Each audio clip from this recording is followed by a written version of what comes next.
એ ગેલમાના નામથી જો માયા બંધાય પછી એનો વાળનો વાંકો થાય.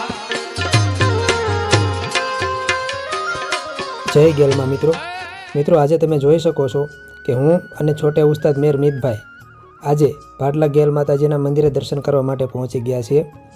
ઉમેશભાઈ પરમાર જ્યારે અમારા ઘરે મીતભાઈને તબલા ગિફ્ટ કરવા માટે આવ્યા ત્યારે અમે એક સંકલ્પ લીધેલો કે આ તબલા લઈને અમે ભાડલા ગેલ માતાજીના મંદિરે દર્શને જઈશું.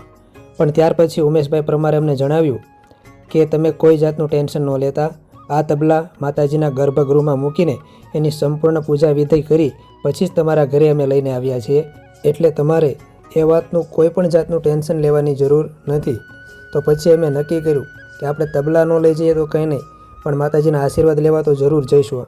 એટલે હું અને મીતભાઈ આજે માતાજીના દર્શને આવી ગયા છીએ અને મેં મીતભાઈને જણાવ્યું કે હે મીતભાઈ, તમે મનોમન માતાજીને એવી પ્રાર્થના કરો કે મારું સંગીતની દુનિયામાં ખૂબ મોટું નામ થાય અને ઉમેશભાઈ પરમારની જેમ અવારનવાર વારંવાર એમાં તમારા દર્શને આવવાનો મને લાહવો મળે અને મારા કાંડામાં એવી કવત આપજે કે હું કોઈ પણ ક્ષેત્રમાં જ્યાં પણ હોઉં, જે જગ્યાએ હોઉં ત્યાં ખૂબ આગળ વધું અને મને એટલી મારા કાંડામાં બળ આપજે કે માં તબલાની દુનિયામાં હું ખૂબ મોટું નામ કરી શકું.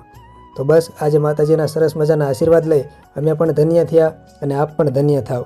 જય ગેલમાં, હર હર મહાદેવ.